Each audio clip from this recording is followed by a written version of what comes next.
Yeah, ladies and gentlemen, it's your boy Triple J. Welcome to the Three Bells first ever Stand and Deliver PLE, everybody.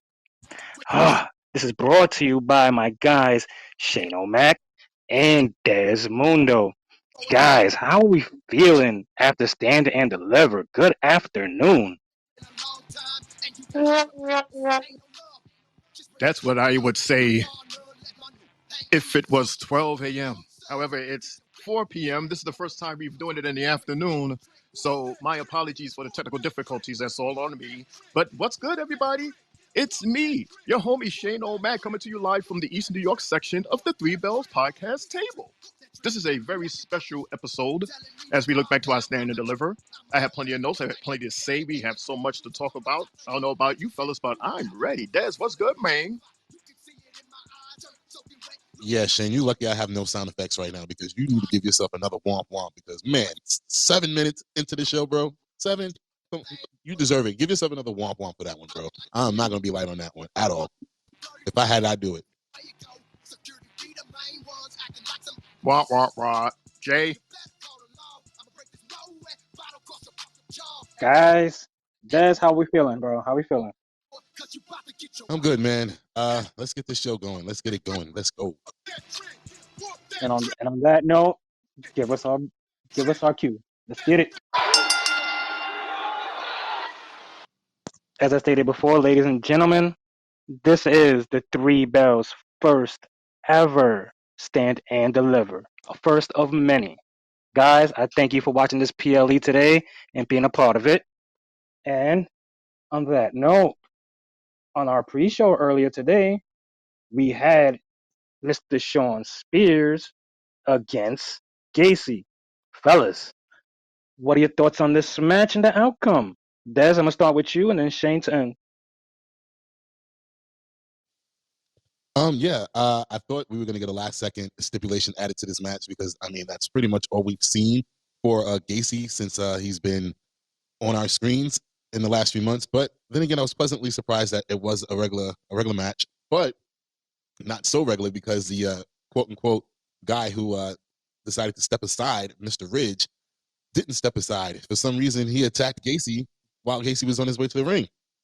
The second time this week, this man has been hit from behind with a chair while he was trying to get to a match. So let's see where that leads to. I mean, I thought I was rid of Ridge from being in the ring, but I guess I was wrong.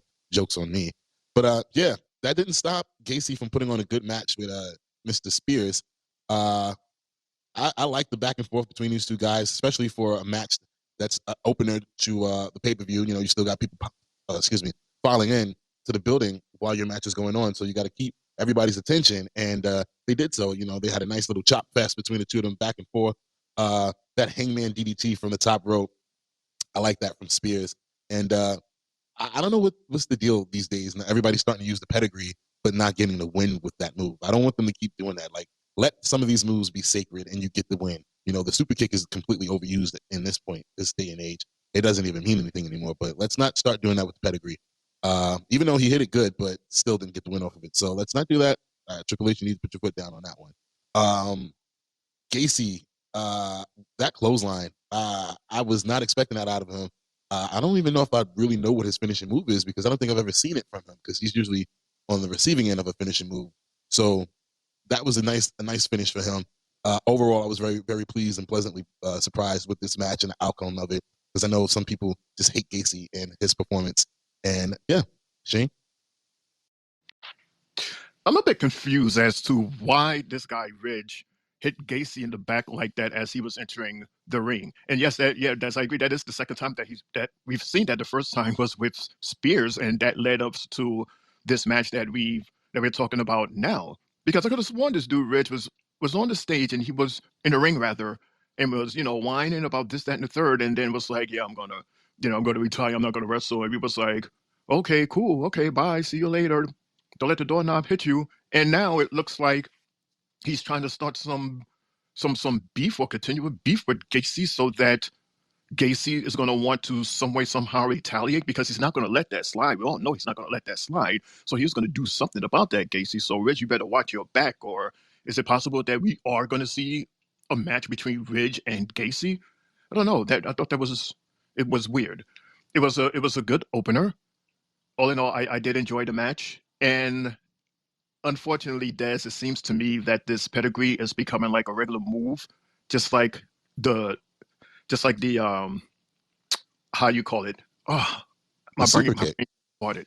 The super kick and Jake the Snake's move, the Oh, the DDT. DDT. Yeah. That used to be like a kick ass move, like because I remember Jake the Snake actually knocked out um Ricky the Dragon Steamboat because he gave him a DDT like on like a concrete floor. He actually like knocked him out for like a few seconds. Now it's But just dude, like a regular move. but So it can't be. It looks more devastating, honestly, than those other two moves. But like, I don't like it. I don't like it. unfortunately, it's starting to become a norm. Like, we're seeing more people doing it, unfortunately. And congratulations to Gacy on winning, but that's your finishing move. It's just like a clothesline, and not even the most devastating clothesline that I've seen to use as like a finisher. It seems to me that the match was going on, and then at the 904 mark, because that's how long this match was, Jay. It was 9 minutes and 4 seconds. It seems like at the 904 mark, the referee was just like, okay, doing the three, and that was it. So, I mean, it was a good opener. And again, it's a to be continued story with either, or I would say, and with Spears and Ridge with Gacy. Then again, these days Gacy is like, who knows who he's gonna pick on next, Jay? Right, right. With a guy like Gacy, you look at him and as we've been seeing, and I've been trying to tell you before, like we're gonna see some guys in multiple storylines, and it seems like that's Gacy's one of those guys. He's gonna eventually get back to Dijak, but now he's into Spears, and now Ridge want to interfere in all of this. And my thing with Ridge and his interference in the beginning, the first thing I could think of was, he probably took some of that shit that Spears was saying about him before, and now he's using it against other people. So you know, he's used he that I think that was a smart little tactic. But at the same time, why did you sell us these vignettes of you retiring? That shit made no sense. So with the match itself, I enjoyed it because Spears is there to put the young talent over, and you can see crystal clear that Spears was 100% the better, superior guy and cleaner guy with his moves, as opposed to Gacy. You can still see Gacy like holding back everything, and he's still missing one or two more moves to for us to actually start taking him more seriously. Because I'm a fan of his, but the clothesline, there needs to be something added on to it to make it believable, and to make this character continue jumping and progressing. We need a little bit more. For a pre-show fight, they delivered, they tried their best, and I applaud them both. Because like Des was saying earlier, the crowd was just filing in, and they had to keep that momentum. Don't stop what you're doing, noticing that there ain't a big crowd, but you're pushing and pushing and pushing, so the crowd can get their asses faster in the seats, because you're hearing other parts of the crowd that's there going, ooh, ah, hey. So now you're pushing and shoving to get to your seat. So kudos to them guys for doing that, and I hope to see some more from it. So, Jay, being that we made predictions for the matches today, the matches that I was wrong on, because this was the match, the first match, and I was wrong because I thought Spears was going to win. So I tell you what, Jay, today, whatever match I lose, I'm going to give myself a romp romp. I'm brave Yeah, enough to yeah. do that. The crazy shit is, if this was a bet on your parlay, you would have been screwed. You were like, oh shit, I bet it this. I Man, I would have been so broke right now. Did did got did either one of you guys keep tabs on what our predictions were from the other night? I got it on a sheet of paper. I I got the got Okay. NXT ones. What absolutely. did I pick? What did I pick for this match? I don't remember what I did. I was doing You all of had this stuff off the top of my me, head while we were live. me and you had Gacy, and Shane had Spears. Oh, okay. I mean, I get it, Shane. I get it. I get it. I mean, shoot, I literally like, but I said that he needed to get the W. He's been losing like crazy. That was the only reason why I picked him, because he just needed the W. Right, right. And at the same time, when I was already reading on Spears and the reason why he signed within the company, he's gonna be the guy to take a bump for the young guys to get their shine. And I appreciate that, with a guy like Spears. Like I said, we could see crystal clear. He was the far more superior guy in the ring. Clean, crispy moves throughout. And the moonsault, I like the moonsault from Gacy. I ain't gonna lie. Also, the German, that snap German, that was cool. And like I said, kudos to both guys, and let's let this story continue. Let me play these messages and see what the fans got to say. What is good, peeps? Hope you're having a wonderful morning, afternoon, or evening, depending on your time zone. It's your boy Knives coming through to give you some good love and positive vibes. NXT Stand and Deliver. Let's talk about it. Yeah, I'm not gonna lie. Joe Gacy was making his entrance, and then Ridge Holland hit him with the chair, and I went to go get a burrito. Yeah. Oh no, the whole Ridge Holland thing, that's got nothing to do with Joe Gacy. It was like, hey, Sean Spears, I'm on your team now. So yeah, Sean Spears is gonna lead his own faction featuring Ridge Holland for some fucking reason. You know? Hey, there's a possibility that Joe Gacy could use the momentum of winning this match to start screwing with the NXT North American champion, which you will get to later. Look who's here. Knives, are you the reason they canceled our match today? Did you chicken out? That's what I think happened. They canceled our match because you chickened out. You couldn't take a table to the head, could you? Or a ladder to the head. Boom. So, Shane, this is all your fault that my boy Spears didn't win, so I have to blame you? Well, I guess that's what's happening. Boom! Just a minute. Just a minute. How is it my fault? But is it my fault only because of the fact that I rooted for Spears? So whoever I rooted for is losing? Is that the beginning theme? And number two, Jay, do you know what Boom is talking about? Was there a match that was canceled today? I'm Or not too sure. am I I don't missing know what something he. here, Des? What is it that Boom is saying? I don't know. I don't see nothing missing. Hmm. The match that he challenged Knives to Oh, the other day, their TLC match that we never got. I guess production couldn't fit it onto the to the pay per view. Wasn't enough time. Ava told me. yeah, and the show ended 15 minutes early. We tried to give him the time, but hey, she's the boss. She is the boss. And you know what's one thing? Guys, about Gacy and Ava. If you noticed the other day when Gacy asked for this match, I'm sorry to bring it back up, but she was a part of his faction in Schism. So she's never gonna tell him no. She's gonna always give him what he wants. And if he wants somebody, he wants a title, he wants this, he's gonna get these type of matches probably more than likely. I could see this happening for him as long as she's there. Hmm. Keep an eye on that going forward. I can understand that because Gacy only asks for what's fair. Somebody attacks him or whatever. He asks for a match, and she says, "You know what? In all fairness, yeah, you can have it." And that's what I like about Ava. She's fair. She's very fair and gives him what he deserves. Just like what we deserve, Dez. The shout outs. You see why? The shout outs, Dez. Ladies and gentlemen, boys and girls, children of all ages, we'd like to give a shout out to our current listeners. What the boom, Knives, and of course, the one and only, the incomparable DJ Younger Nut. If he ain't playing, I ain't staying.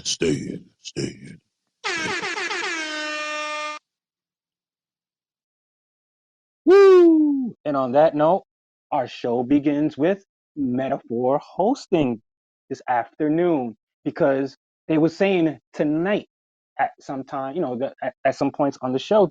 And, it was cool. We got the Metaphor to open it, and it led us into our tag team title match. But before our tag team title match starts, fellas, this was the biggest ever crowd attendance for an NXT PLE of 16,545. Wow. Wow, fellas. Salute to NXT for breaking barriers tonight. Oh, oh, I'm proud of them. Yeah, that was amazing. Absolutely amazing. And do you blame them, Jay? I mean, look at the show that they got, that we got today. It's just Uh-huh. 16,000. This is just the beginning, dude. Just the beginning. Hell, hell yeah, bigger and brighter things for NXT. You know, like Ava said a month or so ago, we going on the road after Stand and Deliver. If this is gonna be the crowds that we getting, whew, we can imagine 20, 30, 40,000 for NXT in the future. I'm ready for it, fellas. And on that note, we start with our tag team title match featuring Frazier and Axiom, the number one contenders, versus your tag team champions, Baron Corbin and Braun Breaker, the Wolf Dogs. Shane and then Dez, how did you like the fight? And give me your outcome. How was it? You know, it's so funny how we keep using the title Wolf Dogs, and yet it's still not. It still hasn't been officially used by the graphics or by the ring announcer. They keep calling them Baron Corbin and Braun Breaker. But you know, I want to see them use the Wolf Dogs again, unless they're telling us that something is happening or about to happen. That's not making it worth using the name. I hope that's not the case. This was a good match. Once again, you have speed versus power. One of the things that stood out, I liked how there was this move, and it was a pin where Breaker pinned someone, and they lifted him up from the pin, and instead of him, throwing a tantrum or whatever like that, he just started doing push-ups. He was like, "I ain't ready, I ain't ready." I thought that was cool. The move that really grabbed me was when they did a Spanish fly, and then right after that did a 450, both off the top ropes. I thought that was awesome. That was like the most awesome moment of the match. And actually, Corbin, with his big ass, was up on the top rope and did his thing off the top rope. All right, Corbin, you're getting rid of that fear of heights. And what better place to do it than here at Stand and Deliver? All in all, it was an awesome match. They pulled all the stops. They gave us quite a show. Congratulations to Baron Corbin and Braun Breaker, for they are still our tag team champions, Des. What do you say about that? I thought that they lost. Honest to God, y'all can't tell me y'all didn't think the same thing. Did Braun really break up that 3 count? Jay, Shane, did he really break up that 3 count? I don't know, y'all. I think the referee saved the match for them. The referee went slow with the pin. We know the ref was saving it. Braun was just late in getting in the ring, so the That's ref what I'm saying. hesitated. The referee stopped the count, not Braun. I was like, that's a 3. Like he fucked that one He up. went so slow going down. He's like, Yo, I was like, the ref was like, ain't nobody gonna break this up. Like I'm gonna count 3. We're gonna have another accident. All right.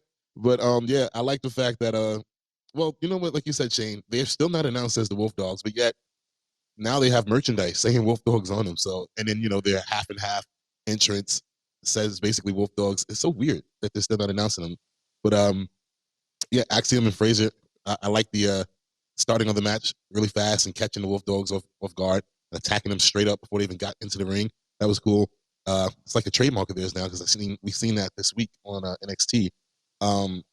Just back and forth, good action between both of the teams. It wasn't just a wham bam, thank you, man, power trip from the Wolf Dogs. It was actually a hard fought match. That again, that super Spanish fly that Axiom does is just picture perfect, man. I don't know who does a better one than he does. So shout outs to him on that. That Frankensteiner from Braun, even though his ass looked like he was on Dream Street, he still hit it. I don't know what the hell Corbin was doing though. I don't know if he was trying to make it a Frankensteiner into a power bomb or if he was just in the way. But that shit, he got hit. But it was funny. Am I bugging? But Jay, Shane, that kick, that Axiom, I don't even know if it was a drop kick or a super kick, but that kick that connected really hard on Braun Breaker. Like, do you guys think he was like out on his feet? Because I think he was. he did tumble a little something. Then Like, you could see it. Definitely like seeing it. because of how fast he was moving, and when they showed the replay, he didn't block the kick; he got hit. So you like Because just off of the momentum, I'm like he might have got knocked a little loose. Because after that, he was really wobbly after that. facts. Because what I wrote on my paper was a power bomb turned into a quick super kick, and that was unexpected. It was Yo, just that like Bro, And these I niggas mean, are they're lightning quick. Lightning and quick, the bro. reaction between the announce desk and the people in the audience and me at home, I was like, oh shit! I'm like, oh, like yo, what the hell? Like that shit was insane. Not incredible, insane. I was just like, I didn't know what was happening right there. But yeah, I just enjoyed the match overall. Great match. That that spear at the end of the match. What the? I mean, I don't think anybody else should do the spear besides him because his spears are just top notch, better than everybody else's. Man, Jay. Like what I take from this match, before the match started, they let us know that Braun Breaker was 0-2 in Stand and Delivers. So he was looking for his first victory in Stand and Deliver. At that, you know, the clothesline by Breaker early on in the match was wild. Axiom, Spanish Fly, we all talk about it. And then that shooting star by Frazier, so clean, so crispy. I loved it as well. Baron Corbin with his deep six, it looks like he's gotten some extra step in doing that move because it seems more stronger now than what it did earlier on. And that Frankensteiner was sick. The gut buster, wow. I don't see no wrestler using that move, and I like that. That gut buster's cool. And then with Corbin flying from the top ropes, yo, Shane, you could see how scared he looked when he got up there. He was like, whoa, like stumbling to get up there, and then he just dropped his body down. So we could tell that he really has a fear of going high. So he got to work on it, and hopefully that momentum, from here on out, he won't be scared no more of getting up on them top ropes and doing a little jump because he definitely looks scared to me. I'll be surprised if he does that again. I think he did it because it was Stand and Deliver. Like this is the big stage. So yeah, you would do that for a big stage like this. But yeah, come Tuesday, he's like, no, I ain't going up in that motherfucker again. You get one chance, and I did it. You don't see the pee stain on my pants? I'm not going up there no more. Hell no. That's true. Son looks so scared as shit. But I give it to him because he's trying more, and the crowd was even surprised by the fact that he tried. And that's what we as fans, like from guys, they expand their arsenal. And that's what Baron Corbin did in this match for me. He expanded his game. And like I said, and us here been saying, we want to see this tag team continue to grow and defend these belts the right way. And this match was the right way. And they picked the right winners. Screw this Braun Breaker SmackDown shit right now. Keep these belts on these guys and continue the building of this formidable tag team, similar to how the Steiner brothers grew up when Rick and Scott were together. You're learning this way, continue it, don't stop the momentum, and Wolf Dogs will continue fucking with y'all. Straight up. Straight up. And guys, y'all picked for this match, Dez picked Axiom and Frazier. Shane said physically, I'm going with the Wolf Dogs, but I'm picking Axiom and Frazier. And I picked Wolf Dogs for this one. So No, I picked fellas, the Wolf Dogs. On my list, I have Wolf Dogs for the win. but yeah, I wrote yesterday. Yesterday you said physically Wolf Dogs, but you agreed with Dez saying Axiom and Frazier towards the end of it. I changed my mind? Really? Oops, sorry, my dog was just crying. See, I guess she agrees with you, Shane. You're right. Oh, so I am right. I did say Wolf Dogs. That was the first thing you said. So I'm gonna keep the first thing you said out the two. Okay. Gotcha. Cool. So I'm 1-1. Great. Okay. So, you know, it's cool the champs retained. And we have, after that, we have the triple threat. Message. Oh, sorry. I didn't see those. I wasn't looking down. Let me play these messages and shuffle some papers. So Ava, as a GM, she is very fair. However, she misses very glaring things. I'll bring them up later. And what do you mean, bud? There was a challenge, but it was never booked. Boom out here talking about canceling matches that never actually got booked. The fuck? So, this opening match was very upsetting to me because here in Seattle, NXT Stand and Deliver started at 9 a.m. My plan was when this match was going on, it was going to go for 13 minutes and I was going to be able to go get wings. I couldn't do that because the wing spot didn't open until 10. I'm like, man, this is crazy. And then I had just eaten a burrito, so I had to watch this match, and it was just as predictable as I thought it would be. So is that his thing that every time a match comes on that he doesn't like, he goes out and get some type of finger food, burritos, chicken wings? What's next? Collard greens for the black matches and Did he, Chinese food he for. said he said he was in Seattle? Yeah, it Wow. sounds like a different Wow. time zone with his timings Yeah, because that's those are not New Washington. York time. No, that's Washington. That's the other side of the country. Wow, shout out Hmm. to Seattle, Washington. Shane, you give him 3 bells for that? Yeah, here's Shane's 3 bells. Wow, nice. Okay, that's cool. We got Boom in Florida. We got Sparkle up in Seattle. That's cool. And we got us here up in And and us fellas we're here all in the way over Brooklyn, New here in York. Brooklyn. Yeah, look at that. We're all over the country. Let's go 3 bells. Let's go. Hmm. Ding, ding, ding. Yo, honestly, Sparkle, damn, bro. 9 a.m. in the morning, being up for a PLE. Woo, and eating a burrito that early? Damn. I think my Well, ass would have been toilet Breakfast around that burrito. time. I mean, if y'all remember, he said something about him having to go to work at like 4 in the morning. So that's not that bad. If you're used to being up at that time, 9 o'clock is usually your like lunch break. Before you get True. off of work at like maybe 12 or 1 o'clock in the afternoon, which it is at this time over there now. So, but I know it's the weekend, so I don't know. But yeah, True, true. And continuing with the show, we have our triple threat match, in which it features Mr. Josh Briggs against Obafemi, the champion, and Dijak attempting for the 6th time to win the North American title. Dez and then Shane, how did you like the match and the outcome? man, this was an amazing match, man. For 3 big dudes, man. Wow, I am thoroughly impressed.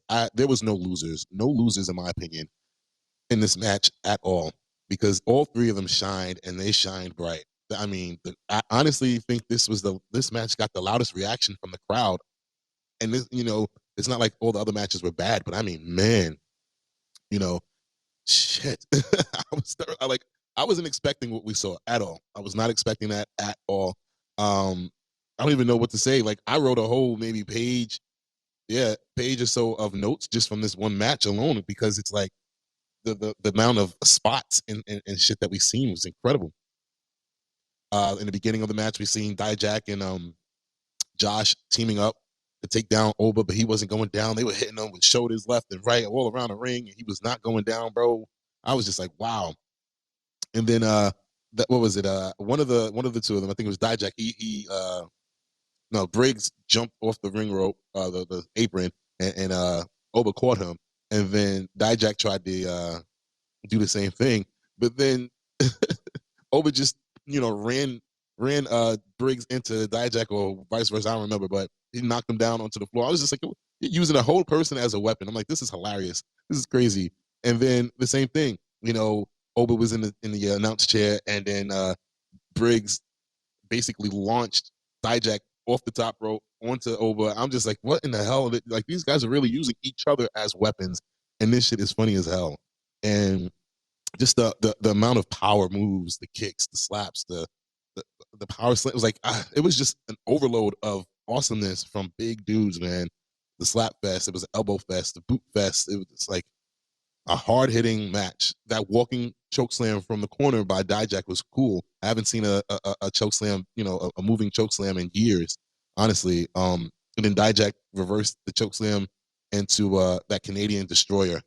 I'm like, these guys are too big to be doing shit like this. Like, what the hell? Like, who trained these guys? Like, this shit was really, really cool. Shane, what else did you see in this? Because I don't want to go through all my notes. I'm going to share things. Go ahead. Okay, no, I was laying down because I thought you was going to explain the whole thing, the whole page, because there was so much that was going on this match. Good grief, good gravy. The 2 things. Well, on my notes, I talked about Briggs throwing Dijak at Uba as he was sitting in the chair. That was sick.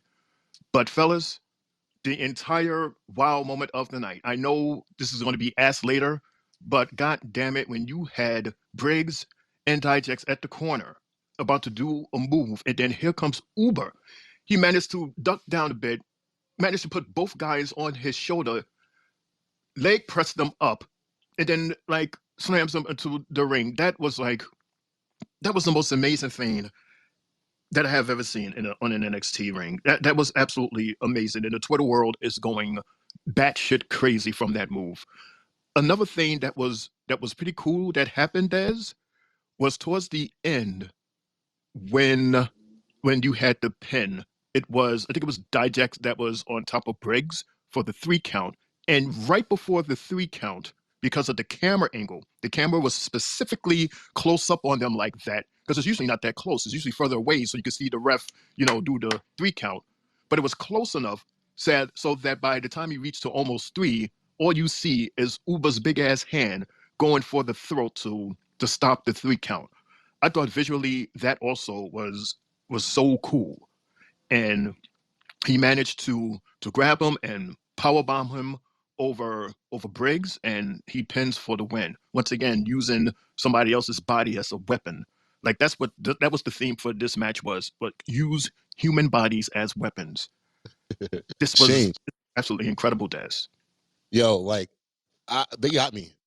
They got me on that where we thought what was it, Josh Briggs? No, matter of fact, we thought Dijak was about to win. He was about to Mhm. win. He hit Oba with that finisher a few times, and the referee was about to hit that 3, and Josh pulled him at the last second. I was like, oh, I was like, oh, Smart, perfect time, and I was like, holy shit! Like I thought the smart. match was over. I thought it was over, man. There was no way. I was like, no way, because he wasn't gonna kick out of that. No way. Yeah, he wasn't going to kick out, and there wasn't enough time for Briggs to run in there. So he did the absolute only thing that he can do. That's some smart shit right there. And that was another reason why this match was so awesome, because a lot of the moves, they had to think about it. It was smart moves to save the Mm-hmm. match. But why would the fans be chanting bullshit after that? As if, you know, like y'all didn't just see what happened. He pulled him out of the ring. What was the referee supposed to do? You tried counting and somebody pulling you without you even realizing it. Like, come on, fans are You so know stupid why? on that one. You know why? Because those fans obviously were Dijak fans. It seemed to be that they were Yeah, Dijak fans, and they was ready to celebrate. Like they was literally ready to celebrate, because that's how close that 3 count was, Des, wasn't it? And then like just perfect timing. Here comes Briggs, and he does that amazing move. I'm telling you, all three of these guys I was already a big Uber fan, but after today, I have nothing but absolute love and respect, and I absolutely like all three of these guys because of this match. Jay, you was right, man. You had all of your money and all the tea of China in this match, and I see why. I mean, Jay, what are the lottery numbers? Because you keep predicting all of this good stuff, man. What's going on, Jay? but I told you guys though. I told you guys that this match it was mainly to just display the power of Oba, which it did. But I didn't expect that it would also display the other two the way it did. I mean, that shit was fair all the way around. That's why I said there was no Right, losers in this match. right. This was more of Briggs coming out party as far as a wrestler because, we've seen him in a couple of matches, but this was hands down his best match I've ever seen. Even when he was with Jensen, he wasn't doing this. I enjoyed this match from beginning to end, and we can see, based on them having these three guys in the ring together, the future of the big man is bright in wrestling, and I'm loving it because they all got three unique skill sets that display their power.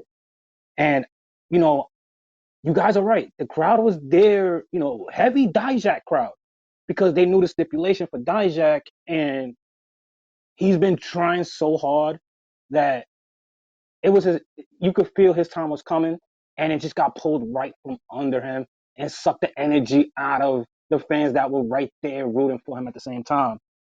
And also this match was presented by Knuckles from Sonic and Knuckles. You know, that was kind of weird to see like the little setting outside the ring for it and all, and the fact that Knuckles was behind the announcers. And also we got what I counted about three or four feast your eyes. Oh my god, that move is crazy that Dijak does. And the fact that all three guys are so fucking strong, I'm like, yo, I want to see more of this, because we get fed it on Mondays with guys like Ivar, Bronson Reed, the big guys. So we're seeing this display more from these guys, and I want it to continue. I wouldn't mind seeing a part two to this because of what they did tonight. Like, I don't mind a continuation on Tuesday, But damn, Dijak, damn, bro. You're 0-7 now in North American title matches. Where do we go from here, fellas, with Dijak? Does he continue going after the North American title? Or does he have his sights set on bigger things? What do you think they got set for him later on? Des and Shane?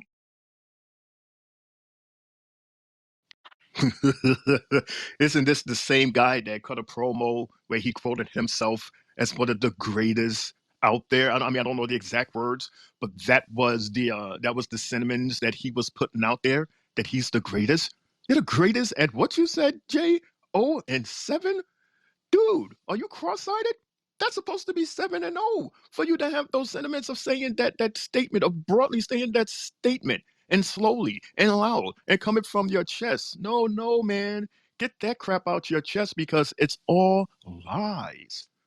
I mean, yes, you put up an amazing match today, excuse me, and you fell short and didn't get the trophy, you didn't get the belt, the titles, and you also are not worthy of the title as the greatest. You're not the greatest of anything yet.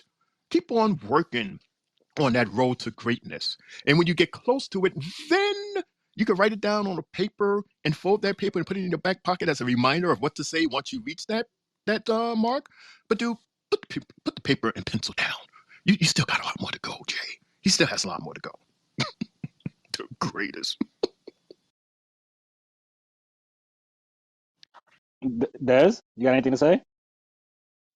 About this match? No, I already said No, my no, sentiments. no, no, no. I'm saying as far as Dijak, where does he go from here, being 0-7 in North American title defenses? What do you think is next for him? Does he challenge for the main belt, or is like, do you go back to the bottom and try to force your way back up? What does he No, do? it was a good outing. It's a good outing for him and Josh Briggs, so they continue to move forward.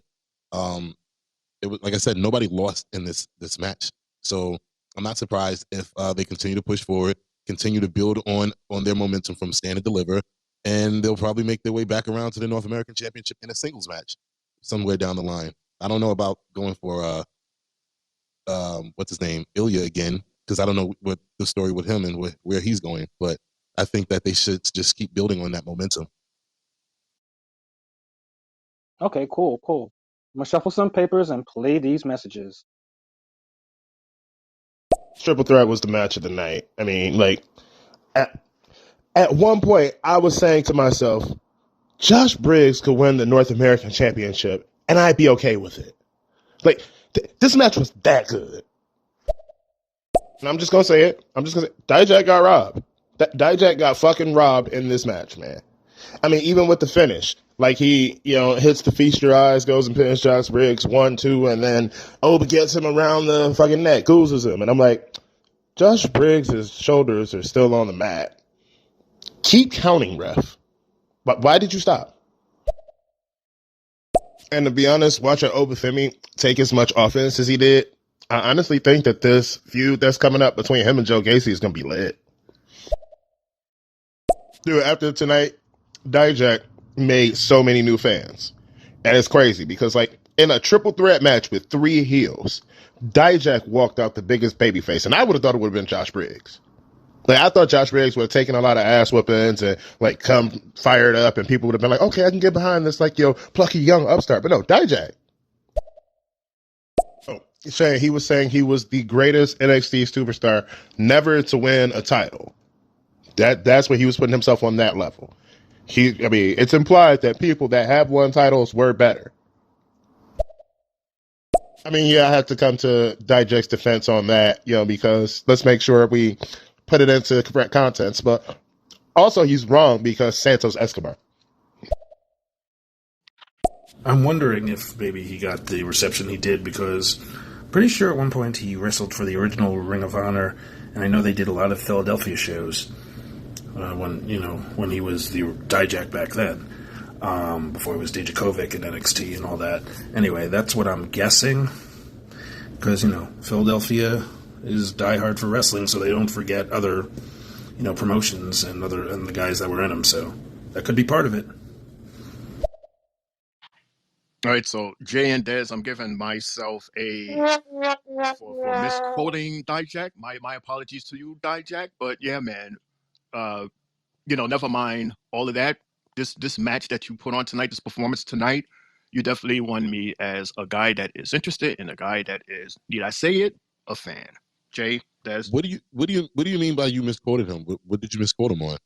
not misquoted, but like the way that I said it, like Sparkle, like he said what he actually said, and I took it like in a different angle, and I'm apologizing for like somewhat misquoting. You You're understand what talking I'm saying? about you're talking about that clip that I played the other night from when he was saying that he was the best WWE superstar to never win a championship since uh, um, Jake the Snake. Correct. I don't think that you misspoke. Jake Yeah, the Snake wasn't. Jake I the used the Snake word wasn't in greatest. NXT. I used the word I mean, greatest.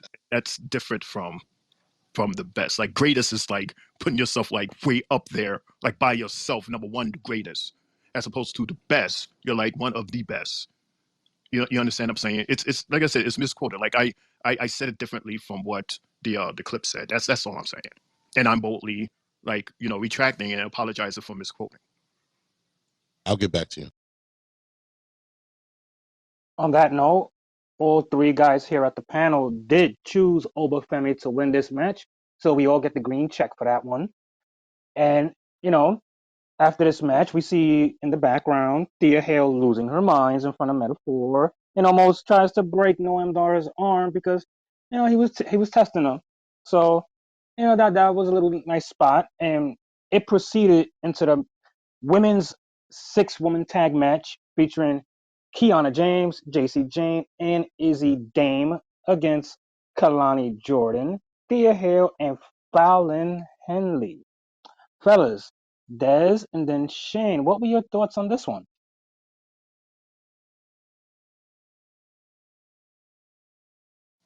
Hello, testing, testing. There we go. That this match could have been contested on a Tuesday. That's my honest to God reaction to it. I'm really short. I didn't write anything down for it. The only thing that I wrote down for this match is that at the end of it, Fallon didn't look too happy when everybody else was celebrating their victory. She didn't look happy. She didn't raise her hand.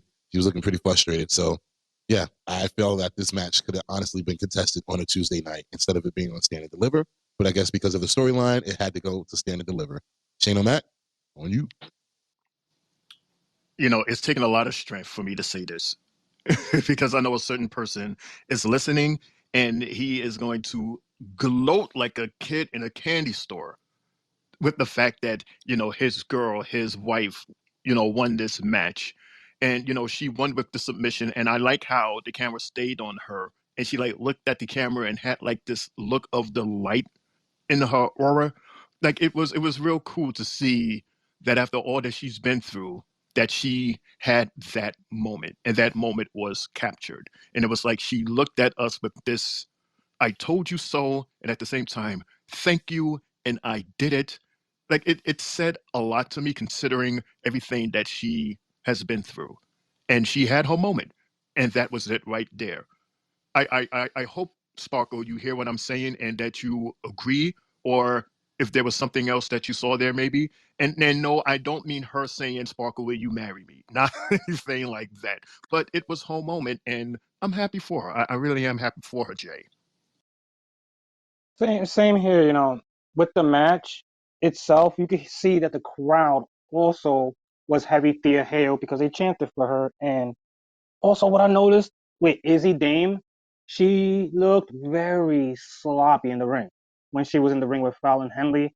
And I was like, nah, you got to send her back to the drawing board. Don't have her wrestle for a minute because uh, you're not ready. You're not ready to wrestle with the big dogs, the big chicks. That wasn't a good outing for you. The rest of the other girls, they were doing their thing. Surprised that Jasmine Nix decided to want to interfere with a messed up arm, but hey, shit happens. That Thez press by Thea was sick. The exploder that she did, and also the Kimura. That Kimura lock is dangerous, and I could see, when Thea was trying to get the title last year and she lost by a hair, I could see her contending for the title real soon again. I could say by the summer she'll be contending again. So, kudos to the good Jake the girls Snake. for winning. Think about What the hell? Jake the it. Yeah, Snake? What? yeah. Real quick, Jay. I had to come to Shane's defense real quick. Shane, listen to this real fast. I'm I'm sorry, I'm on a new mixer, so I don't know how to make the volume higher because it's annoying me. But just try to hear this real quick. I'm the greatest professional wrestler that's never held a championship in this company's history since Jake the Snake Roberts. Think about that. Oh, Shane. oh. So that's exactly what he. Oh, okay. Yeah. So then I did hear that. Yes, Okay, you did. Yeah, bro. okay. But thank I you, know. thank you, Des. Yeah. You're welcome. I Okay. know what the hell I played. I played the clip the other night. I heard what he said. That's why I was like, wait, huh? Because on my end it went in and out because I'm still messing around with these buttons. But yeah, Mm. I had to find that real fast for you because I knew you didn't misquote it. You said it right because he said that because we had a conversation on Right, because I was like, excuse me. Like, it. okay, yeah. So let me pick up my torn pieces of paper and retake this back because yeah, I'm gonna grab this paper and I'm gonna tape it back so that Digest can see this and yeah. And Oh, unwomp womp yourself. No womp womp. You get a $3 yeah, no, for that. I no don't have womp any, womp. but yeah. I don't know how to play that backwards, but you know what? Unwomp, Look at myself. unwomp. I prefer that. There you go. There you go, There you Jay. go. Back to you, There you go. Jay. Thank you so much. There's a beers on me. Two beer, Here, here. 2 beers doing happy hour. Yeah, that's $6. Okay, there you go, Jay. Okay, cool. I'm gonna play these voice notes while we shuffle some papers before we get to the next match. And here, Shout out to Boom for the callback, you know? Oh, Donovan Dijak callback from Ring of Honor. Yeah, he's a Ring of Honor television champion. At one point, he faced Rhett Titus for the world title and lost. Yeah, I used to love him in ROH. Yeah. Yeah. Yeah. Look at you out there just looking all beautiful. You break Noam Dar's heart. If that's what you need to get through today, baby, you do that. All right, we are here for you, Thea Hale. It is a beautiful day, just like out here in Seattle. Like the sun is shining, birds are chirping. You know, I had a beautiful burrito. It made me feel good in my insides. And then Thea Hale gets a dub. I mean, wow, it's just a wonderful time to be alive. Could this possibly get any better? Oh wait, up next. Yeah, Izzy Dane looked like Bambi, dude. Like, remember, like, the movie Bambi when he was first trying to learn how to walk? Like, that was Izzy Dane in that freaking ring. And don't give me that, oh, she's green and stuff. We see Obafemi after 15 matches looking like a damn, dynamo. All right? You can get this shit if you work hard enough. Also, I gotta say, with that Kimura lock looking as good as it is, that submission match that's coming up between Thea Hale and the NXT Women's Champion, that's gonna be lit. Of course, you mentioned me when I was at work and had to lower the volume. That's awesome. Okay. Boom! That boom wasn't booming.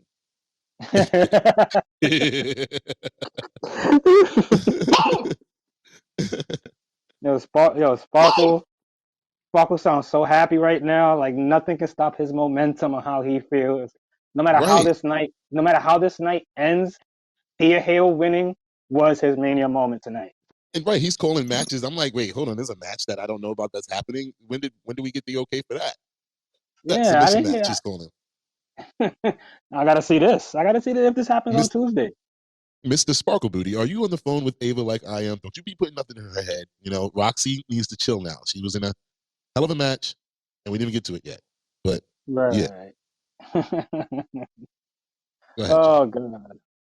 And after that match, we had Ava talking in the back, talking about how this is the best women's roster in wrestling, and that they are the backbone of this company. And on that note, she let us know what we all been waiting for, and we get a North American women's title. We got a mid card title for the ladies, guys. Des, Shane, how do you feel on that? Well, we got it on a different show for what we've been calling for, but you know what? It's hope. It is hope. You know, congratulations to the women's division in NXT because I think that it was a shame that they robbed you guys of your tag team titles. Again, I've been saying it for the longest. I don't understand why they merged the NXT women's tag titles with the WWE women's tag team titles. Makes no sense.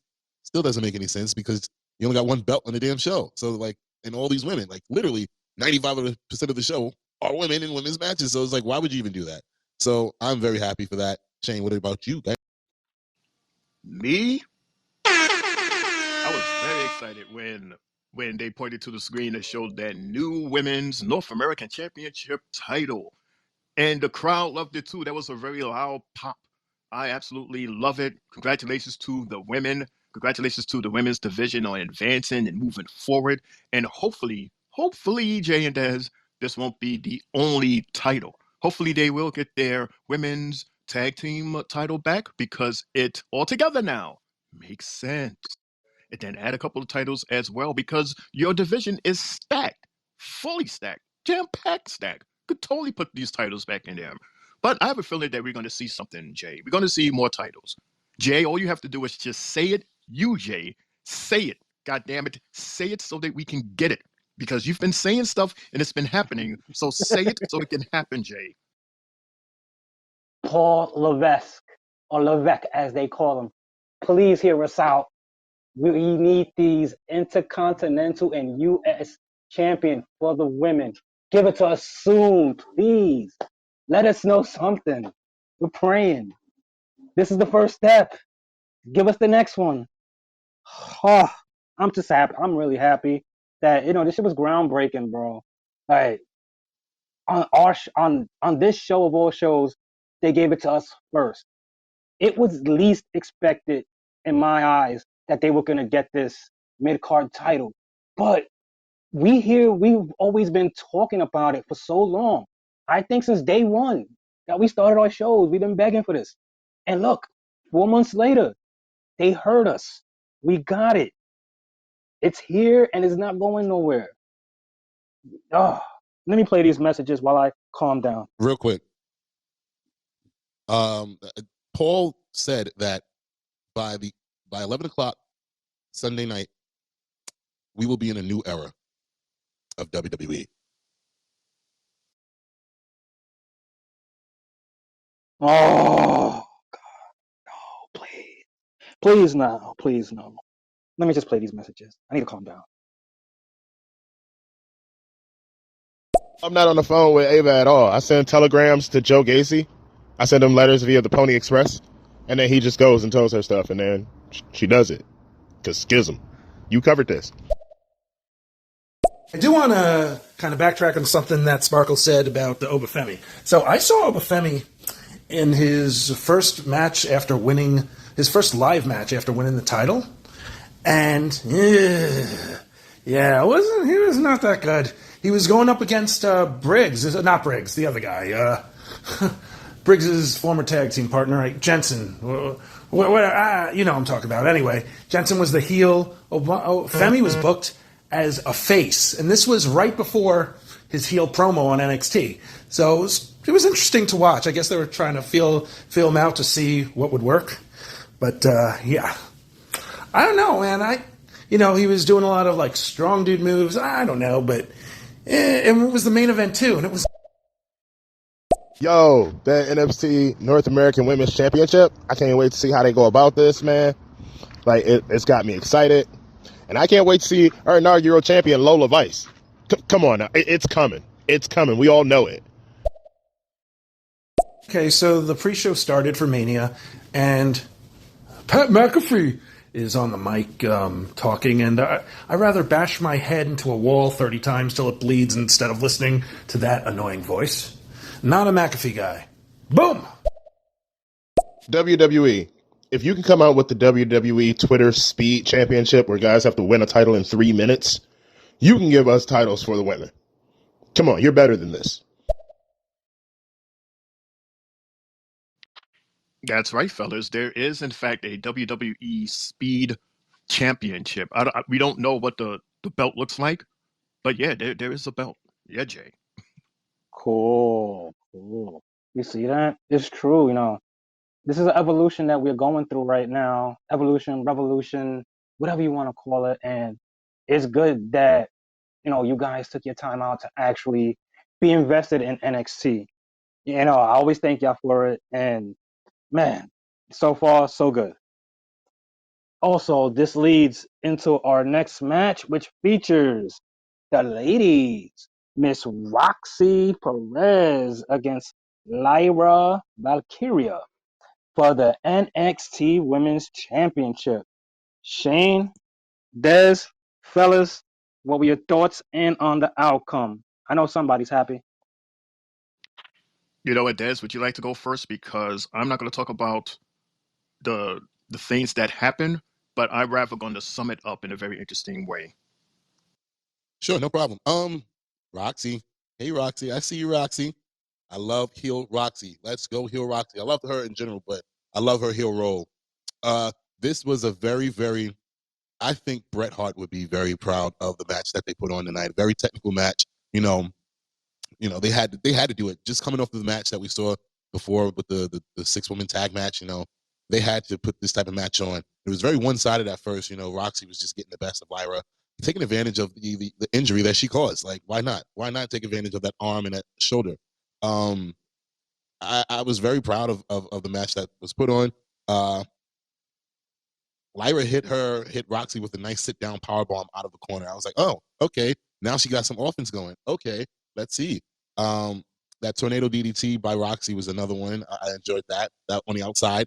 And yeah, the combo, the combo to end the match by Roxy. I was like, yes, I'm loving this. I love it.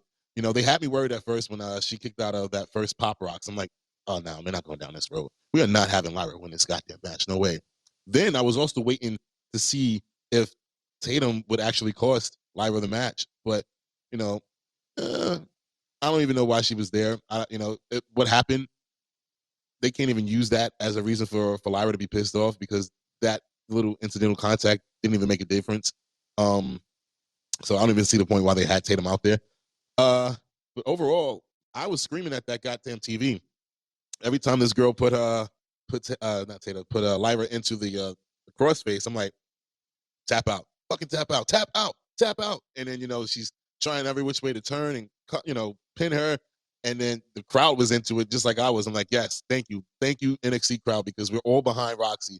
Tap this bitch out. And I'm like, come on, tap out. You're not getting out of it. And then once she tapped out, woo, I was like, yeah. I think I was happier than you, Knives. Then, watching Thea Hale win, I was like, yes, fucking right, let's go. That's right. Roxy 2 times. That's what they call her right now. Roxy 2 times. So all in all, very impressed with this match by both women. Lyra, good job. Roxy, great job. And let's go. We are in the era of Roxy 2 times. I saw that a couple people said that this was a slow match. Sure, compared to the tag team that opened the 3-way that we had, and even the 6 women, it was all fast. It was all, just like a lot of action, a lot of things was going on, fast paced, the dazzles and everything. Like, it was what we expect from NXT. However, this match here, and I even mentioned it, I said, wow, this is very, very technical. This has to be, of course, this is like the most technical match, not only of the entire PLE, but in my opinion, this was like one of the most best technical matches I've ever seen from 2 women. Because, when you think about great matches that you study, if you want to be a wrestler, you think of Bret Hart versus Owen Hart. You think of Shawn Michaels and The Undertaker. And I'd even say you think of Rhea Ripley and Charlotte Flair from Mania.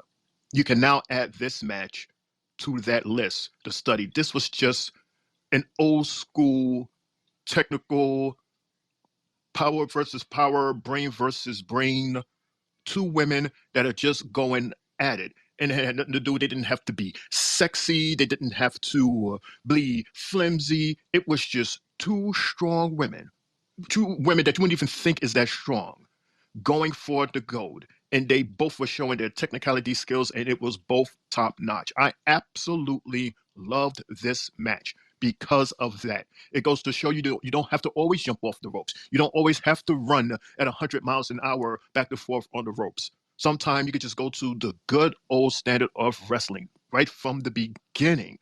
And at the end, this is what we got. We got a match, and whoever won, whether it was Lyra and of course it was Roxy, it was well deserved.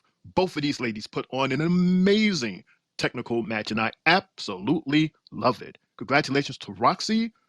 Girl, you know what they say on top? There's a lot of crabs that's underneath you that's going to try to grab you down and try to take that title.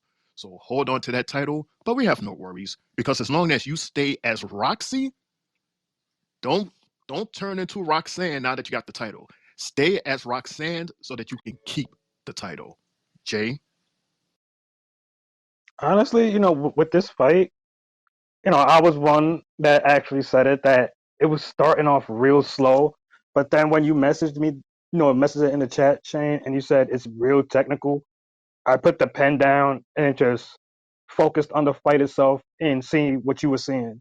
So, I understood that part. They were both literally holding, grappling, and then it turned into wrestling. And we got the best out of both of them. I ain't gonna lie to you, the crowd was definitely there for Roxy. And you could see them at every momentum that she was getting, they was cheering her on. And the fact that, she did that pop rocks and missed, I was like, oh, don't tell me now we're gonna have a different come out to the match within itself. And it didn't happen. Even with Paxley, I didn't get the whole coming out the content out the audience and then making her little appearance that she did. And then you got two refs taking her out as if she hurt her elbow. I'm like, come on now. You did nothing to absolutely distract either female in this match at all.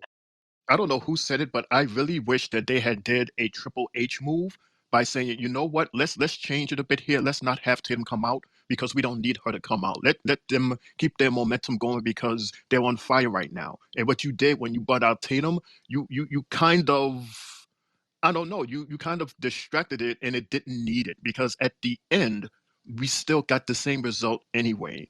Even, with that little backstage skit, whatever, it Right. still didn't make sense because it wasn't needed. I understand why she did it in terms of the storyline.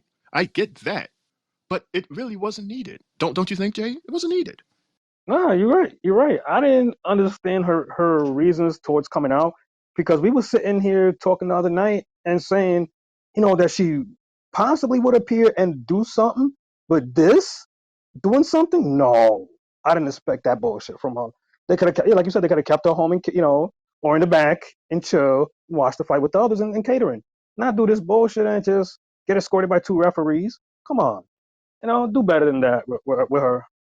And on that note, that we're going into the next match, and we get New Jersey Drive from your challenger, Don Don versus Mr. Ilya Dragunov for your NXT Championship.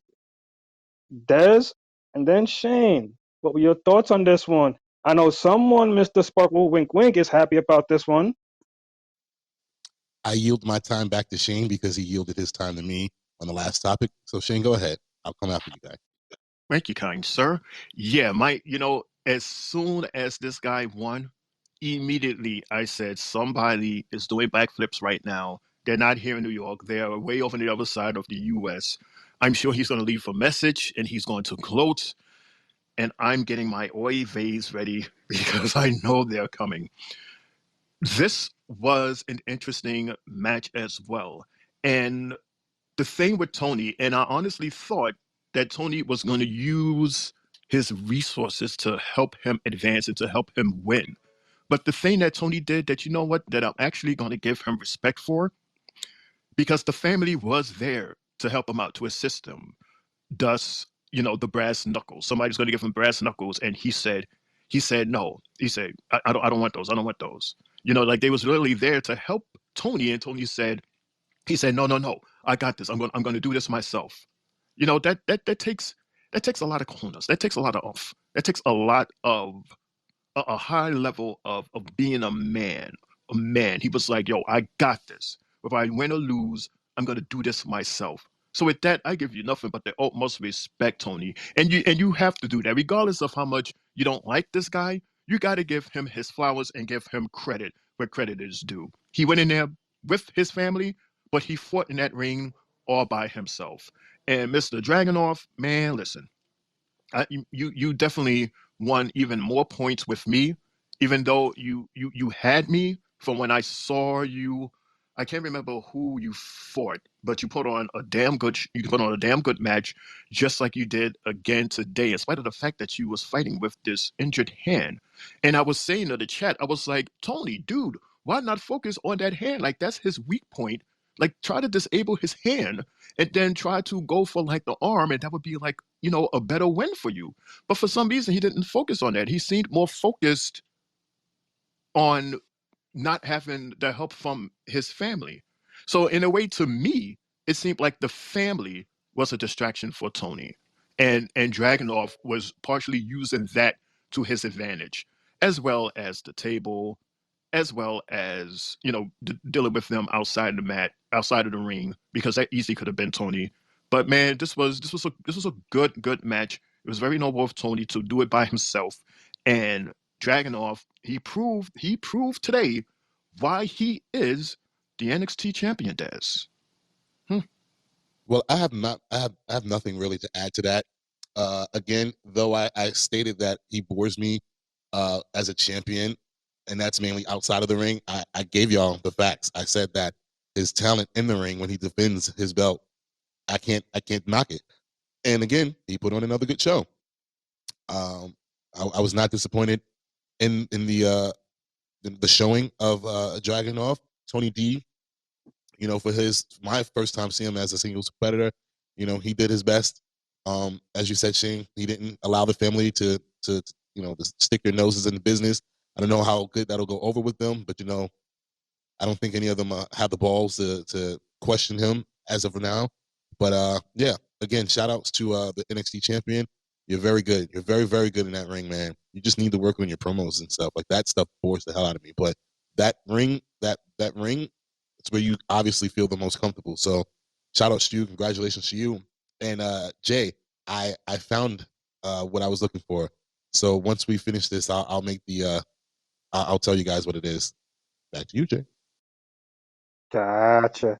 Like within this match itself, I enjoyed it because of the fact is, like I was telling you guys the other day when we was doing our predictions, I was like, Ilya needed more title defenses under him to make him a more believable champion.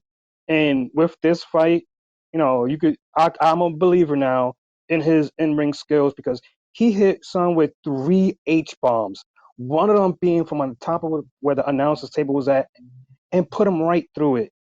And Ilya is a little puny guy, but everything that comes out of him is so strong.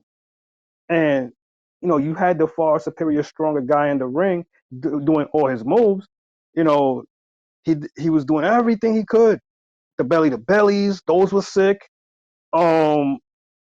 Also that torpedo Moscow, Jesus Christ, and the fact that he didn't accept the help from Stacks. And I was telling you guys in the chat, I'm like, yo, he just buffed them twice. Does Stacks use that shit against them later on and be like, yo, you didn't use my help? What? Now it's time to get you out of here. Like, if it happens one more time, I'm pretty sure Stacks is going to probably talk about it. But they're going to probably keep this shit in-house at the moment, fellas. On that note, before we proceed, I'm going to play these 7 messages because it seems like someone's happy on the other end.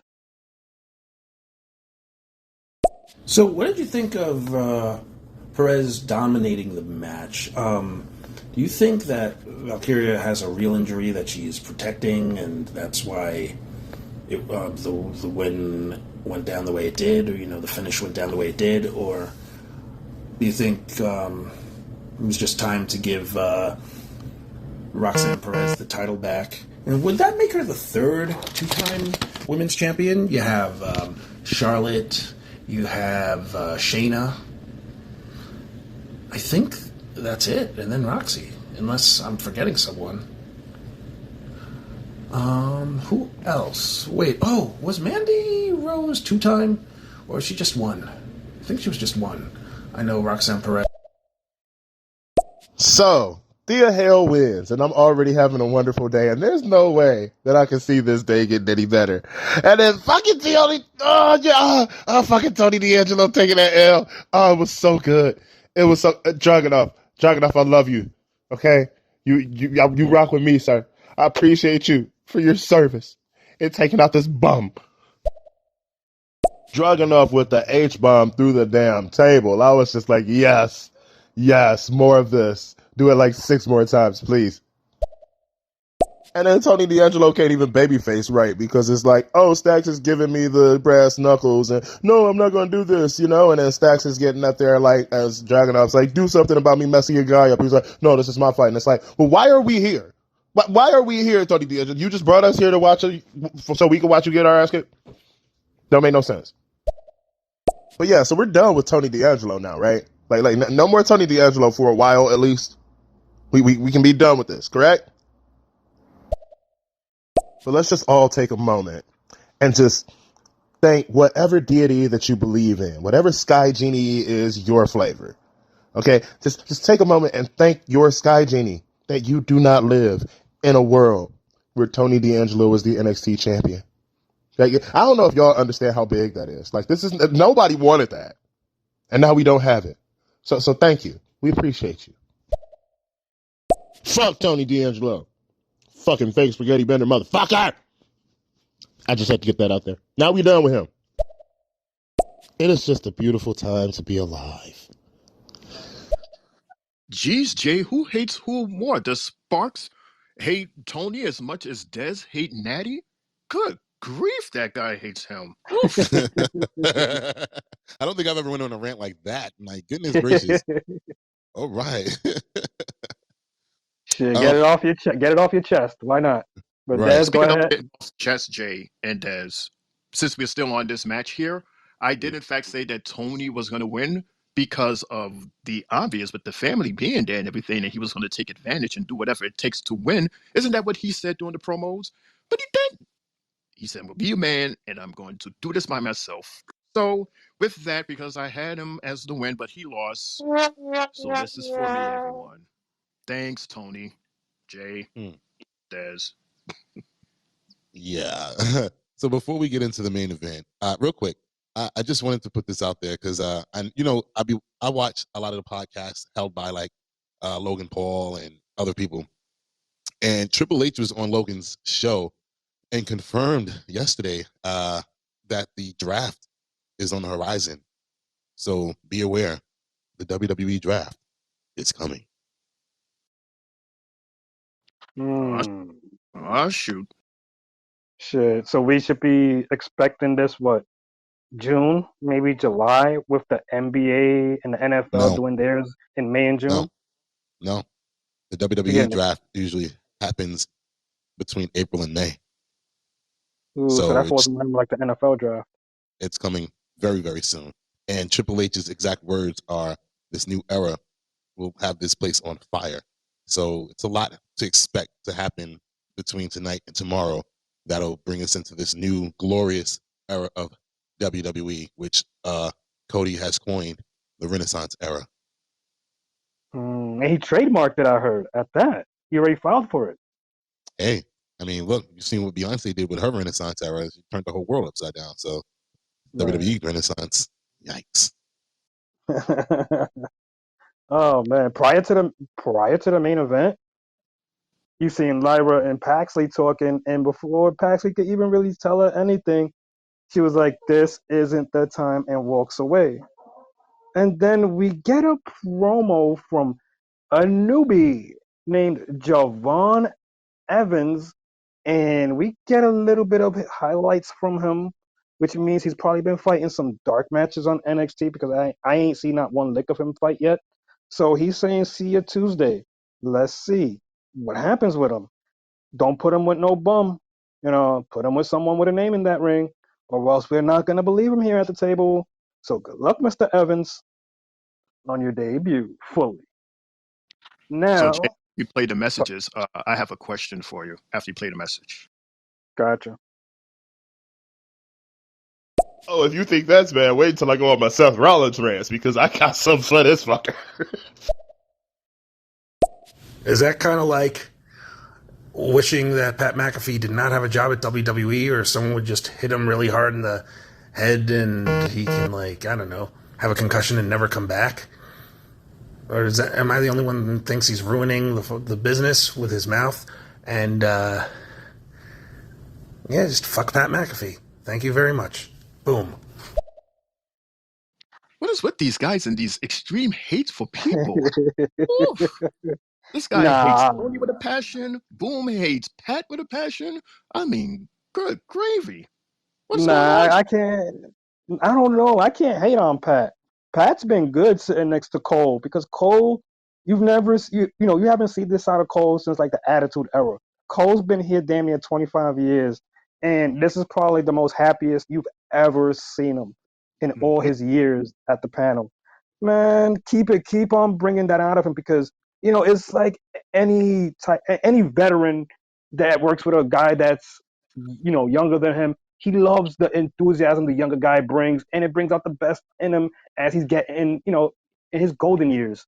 So this, I appreciate what Pat is doing. Ain't nobody else gonna do it, so someone had to do it. So Jay, let me ask you this question about because this happened a little while ago before the main event, when they pointed to this particular superstar that was sitting next to William Regal, and her name is Julia. What is her story, Jay? Do you know? From what I know and what I heard and seen, remember maybe a month or so ago where we brung it up here as far as like another, like not New Japan, but like their NXT version of it, AJPW. Basically, she's in that brand at that time when we was talking. We didn't know, like the way they presented her, they didn't even announce her name or anything. They just showed her face. Normally, we'll get a whole intro on where she came from, who she is, and yada yada yada.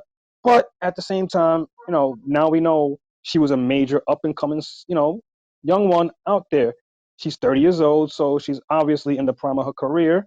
And, you know, one of my friends pointed out to me that the guy that was sitting next to William Regal is the Jim Ross of like AJPW and New Japan Wrestling.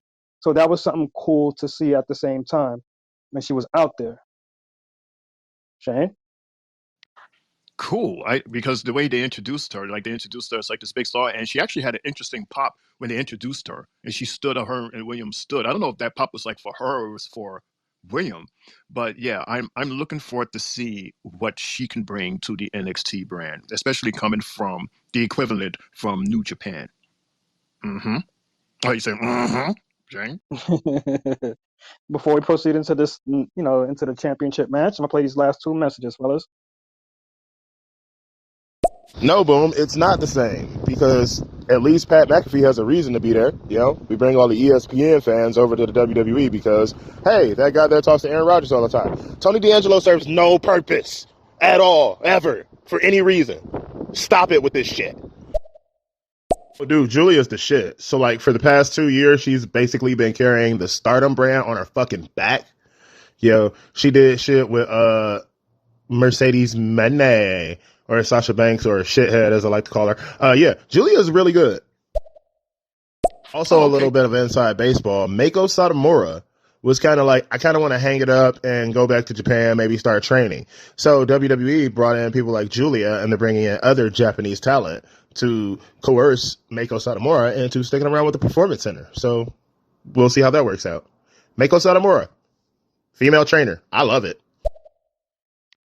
Okay, cool, Jay. So she and others are Okay. not strangers to some of the superstars here. They're not like just brand new. Like people actually know them. So that's good. It's interesting, Jay. Thank you for that insight, bro. I appreciate that one. I didn't know she was with Stardom. I only thought she was with the other company, but hey, she's well known, she's liked, and the fact that you got Satomura in the PC, man. Now we can imagine the future of the Asian women in wrestling from here on out because of the induction of Bull Nakano last night, and the fact that we got the three Asian women fighting as a trio in Damage Control. That's huge for the future, and I hope this continues with just plucking wrestlers from here, there, and you seeing their values to the company. Keep on doing it, Triple H, Shawn Michaels, whoever's the director of scouting talent out of the U.S. Kudos to them on finding great talent and people who really want to work for this company. Kudos to them. And fellas, on that note, we go to our not our championship match, our main event featuring Trick versus Mello in the first ever African American men's main event. Des and then Shane, what were your thoughts and the outcome, and were you happy? About goddamn time, my gosh. Yeah, this was a. I mean, the match ended the way I knew it would end, the way it should end. But the the excitement in the arena was beautiful. The fact that the referee didn't just let the match end by count out, but actually went with the guys throughout the crowd. We got to see Trick's family rooting him on. I mean, the atmosphere was just amazing. They want to boo Mello, but you got to respect it. That without him, Trick wouldn't be in the main event. They wouldn't be, doing what they're doing now. But like Shane said the other day, it was the mind of Mello versus Trick's heart or feelings, emotions. Because in the beginning, this match was pretty much one sided. Mello was in control for most of it. I wrote down Mello's schooling Trick. Like every time Trick tried to get some type of momentum going, Mello cut it off. Like, nah, you know who I am. Nah, I know everything about you. Everything about you. I'm gonna use it against you. And you saw it at times that both of them were anticipating moves by the other one, and they would hit each other with the same thing. So this was a really telling match about two guys who are clearly close friends, trained together, went up and down the road together, and it was good. It was a good feeling to see that. Poor referee. I mean, like they said, he had the worst luck out of everybody because this dude got taken out twice. I'm like, okay. Then we got to see Trick cheating using the chair, which I thought was unfair because I'm pretty sure that referee was running down to the ring and he saw him hitting Mello with the chair. Should have disqualified his ass for that shit, fucking cheater. But it is what it is because then when Mello tried to use the chair the right way, the referee pulled it out of his hands, distracted him, which led to him being just disorientated, leading to that trick kick or whatever they call it. So I think the referee was in the pocket of Trick, and Mello wasn't given a fair shot, and we got that outcome, that win by Trick Williams, and the reaction from the crowd was amazing. And yeah, Shane. I like how before this match happened, and I think Jay, you mentioned how Ava was talking to the referee and basically was just telling them, let them do their thing because we got to have a winner. We need a winner for this. So, and this was the reason why I had picked Mello because I don't know if you guys noticed the first time when Mello grabbed that chair and he lost the chair and Trick was standing over him and he was about to hit him. But then what Mello did, Mello played the victim because he saw that the referee was coming. So from the referee's eyes, it looked like Trick got the chair and was going to use the chair against Mello. I thought that was like one of the smartest moves that happened that night and that moment today. And it just proves how much Mello was using his brains throughout this match because he was like, yeah, in the beginning he was like, yeah, this is, I've done this. Like, this is nothing new to me. It's all new to you because in the beginning, before they even threw the first punch, Trick was standing there and he was looking almost in awe at the people. And then Mello, he was just like, laying in the cut in the corner, like, this is not new. I've had this happen to me before. Welcome to my world. You know what I mean? And he was just playing this whole mind game with Trick the whole time. And he was using elements here and there. He taunted with the family. Like, he was being Mellow. And this is the reason why I picked him. However, I did not pick him, Jay and Daz. I picked Mello to win, and Trick wound up winning. So, Jay, Daz, here you go. Here's mine. But Mello, you won in my heart. That wasn't deserved, Shane. That was not deserved. You didn't need it. You knew who would win, but just to stick to your guns as being on the side of Mello, you picked Mello, but you knew who was gonna win because of what we were talking about story wise. So you didn't need to give yourself that. Well, I mean, yeah, sure, story wise, Trick was going to win moving forward, but of course we all knew who was really going to win. But a win is a win. You know, Trick he saw the advantage, he took the advantage, and he got the win. He got the pin. So you got to give him credit. The crowd absolutely loved him. They gave him this big huge pop, which I guess WWE was happy about. So now they know what they can possibly do to him. I hope they use him right and not like put him in a file cabinet and just lose him and Mello. So yeah, we'll see what happens, man. Jay. Honestly, you know, the way this fight started, I enjoyed it because they took it out into the crowd, and the fact that Mello tipped the cap to Trick's uncle, I was like, oh, this is good. Now this fight's about to turn up, and you seen from there the fight delivered. And in true heel fashion, the ref got knocked out, and Mello almost won this. Mello could have won this, and the fact that with the chairs, come on, Mello dragged that chair in the ring. Not Trick's fault that he used it. You should have never brought that bitch in there. But when you got caught and the ref took it away and everything happened and all that other bullshit, we see the outcome. So, you know, for the fact that the ref took, like Barrett said, this was possibly the worst bumps ever that the ref could possibly take, getting hurt twice, like literally within seconds. It was hilarious. So, we got that rush the ref that came in there and gave the 2 count to Mello, and he was like, "Oh shit, this fight's about to turn a different way now." So it ended the right way with Mello losing and Trick winning. And also what I want to point out is, even though like y'all guys are saying, don't stop his momentum, in this fight he needs more ring work. I saw too many Booker T kicks, and I felt he could have replaced those Booker T kicks with other moves. I don't know what other moves you could patch into it with him, but he needs something as well. Like he's like Gacy. They both need that extra move to really make their characters more believable. You know, the crowd is there, the momentum is there, but there's something missing from Trick. So hopefully with this win and this momentum, he goes into the back, and hopefully Booker T tells him like, look, you might need to incorporate maybe an extra power bomb, a choke slam here and there, do something else besides the bookend, my kicks, my little spinneroonie setup or whatever. Do something else. Make the crowd believe you. So, kudos to both guys on this match. We get to see Mello in the main roster coming up. Congrats to him and being there fully. And let's see this development that Trick Williams has, guys. On that note, that literally ends the show. But as you know, as we always do, we give our match and our moments of the night. Since Dez, you're hosting our night one, I'm going to go with Shane on this one, and then you. And, we'll call it a night after this. Till later on.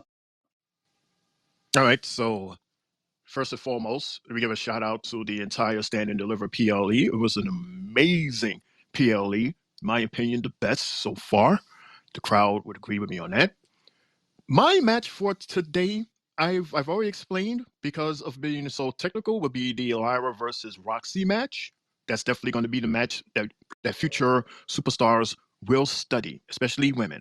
My moment of the day is when Uber had both Dijak and Briggs on his shoulders. That was the most amazing strength I have possibly ever seen in a superstar. Followed very closely by Briggs throwing Dijak on Uber as he was sitting in the announce chair. Those are my two points.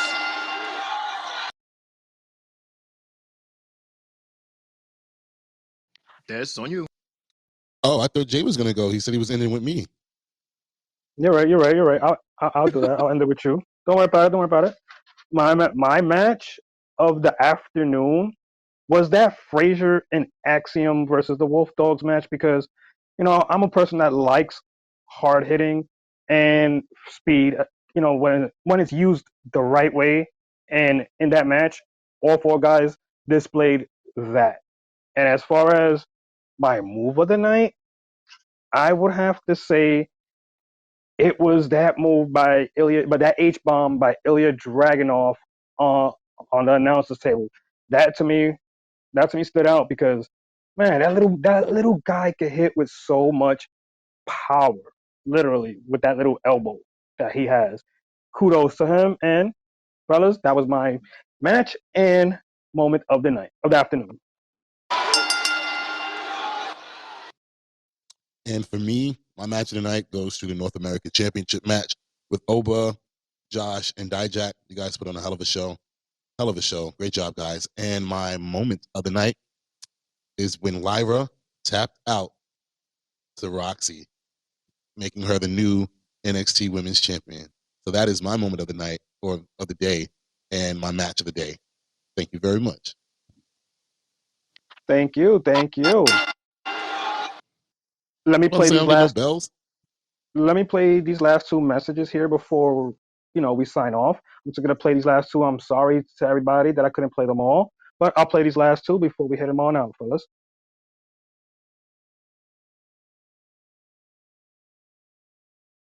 Yeah, Trick can be something off of this. Like, I think the best thing that could possibly happen is if you stick Trick Williams in a program with Dijak for a few months.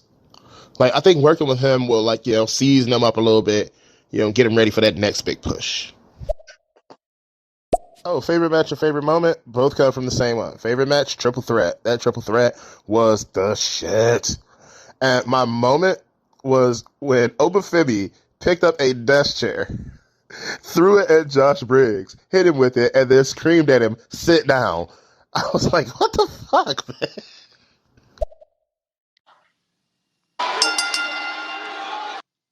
Well, thank you for that insight. That shit was hilarious as well.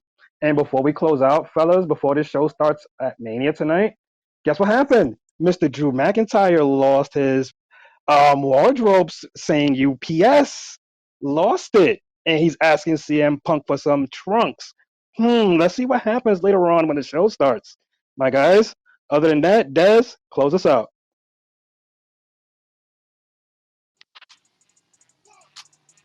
All right. Well, that was our NXT Stand and Deliver episode of the Three Bells podcast.